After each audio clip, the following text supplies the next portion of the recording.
Hi, everyone. This is a brief account of what's known as the last person argument, a very common argument, an important one in the history of environmental philosophy, particularly when it comes to environmental ethics. So, this is usually attributed to the philosopher Richard Routley. I believe later Richard Sylvan was his name. And back in the 70s, he presented this argument trying to show that there are good intuitive grounds for caring about non human nature for its own sake in an ethical or moral sense. So the argument works as follows. So imagine that you're the last person on Earth. So for some reason, say war, or disease, or something, all human beings are gone except you. You're the only one still around, but non human life and the rest of nature remains intact.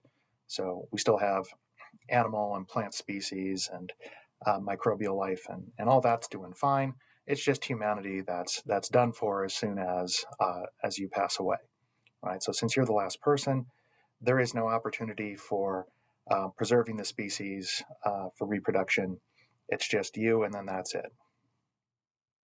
Um, and the question is, um, how ought you to live in that case? And specifically, would there be anything morally wrong with you destroying vast, portions of the natural world just for amusement, let's say?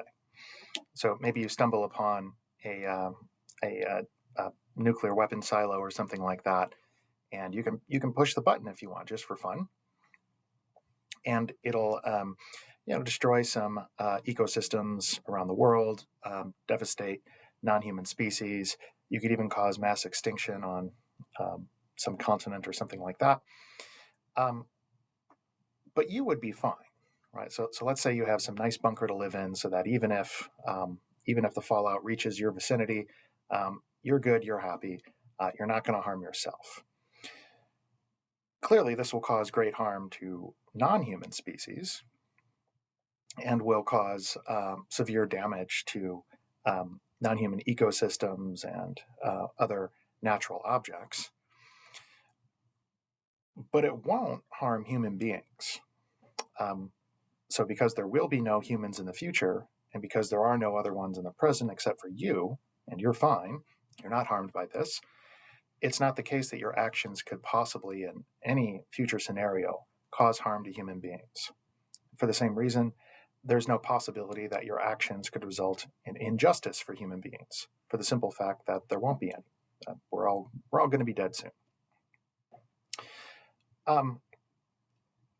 Would there be anything morally wrong with this, choosing to destroy nature or parts of nature just for fun, even though it won't harm humans?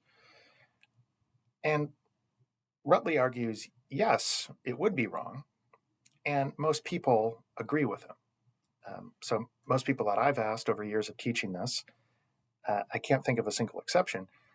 Everyone has agreed, yeah, that would be messed up. There would be something morally wrong about killing, let's say, millions of animals and plants and causing extinctions just for fun.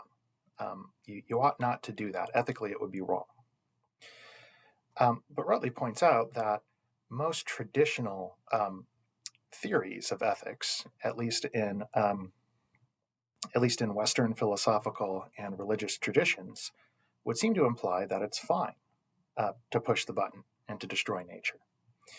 As he makes the argument that those theories are guilty of what he calls human chauvinism, that they're focused on human beings and exclusively human beings to the extent that harming non-humans simply doesn't matter. Everything is understood in terms of how our actions will affect humans.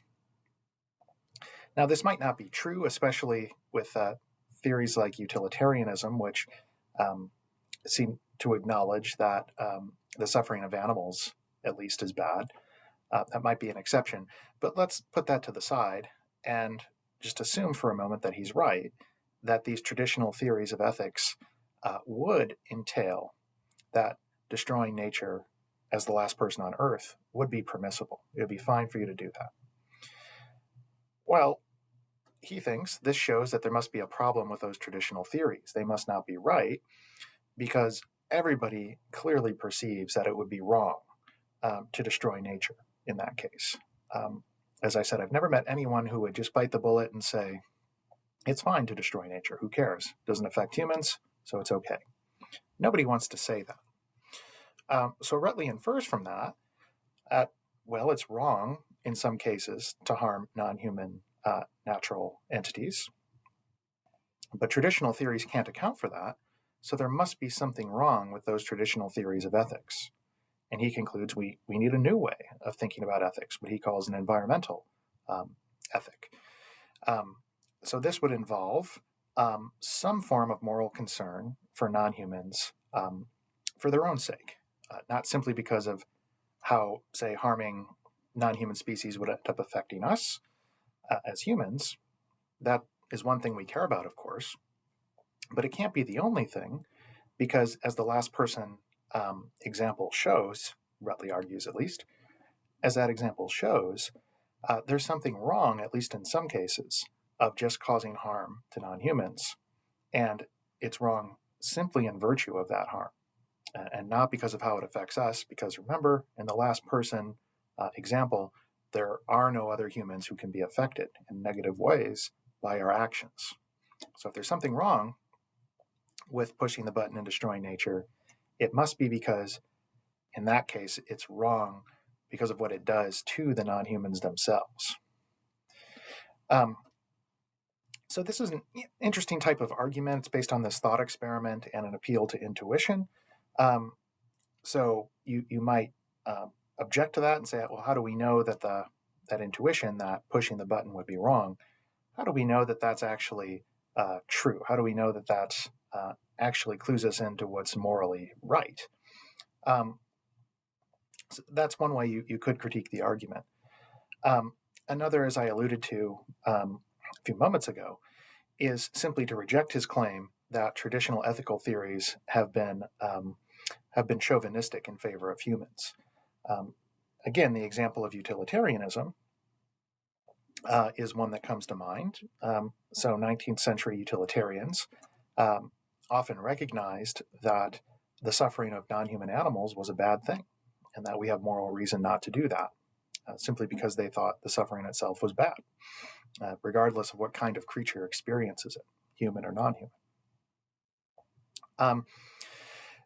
Nonetheless, despite those possible criticisms that you could raise, his argument's been pretty influential, and in the wake of that, we've seen environmental ethics as a field become much more important, and many more people have started thinking about the sorts of problems that Routley points out.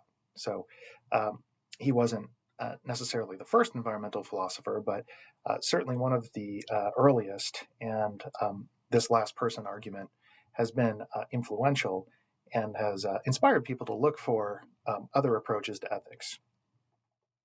Now, the question is, what should replace traditional theories, right? So we can say it should be an environmental focused or ecological focused sort of ethic.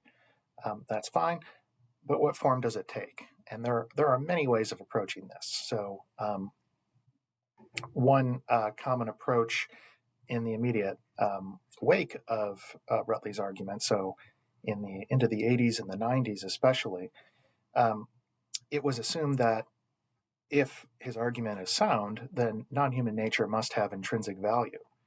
It must be good for its own sake. And you can see why you might say that, because if you think that, say, the non-human ecosystem outside your bunker has intrinsic value, if it's good for its own sake, then it would be messed up to destroy it for no good reason, just for fun, right?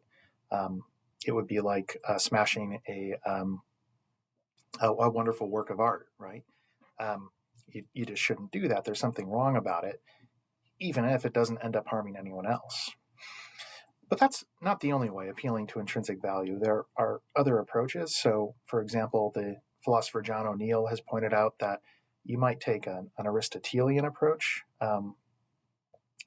focusing on the virtues.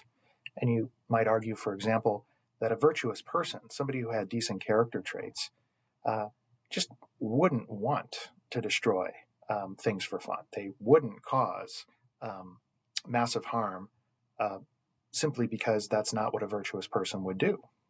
In fact, it would be vicious, right? It would exhibit the vice of cruelty, maybe, or malevolence, or perhaps indifference to suffering, things like that. And you might think then, well, simply in virtue of what kind of person I would have to be to destroy nature for fun, that alone is an excellent moral reason not to do it, simply because I have an obligation not to act in ways that a vicious person would. I should act like a virtuous person would. And that's a kind of interesting approach because it doesn't require us to assume that nature has some property of intrinsic value.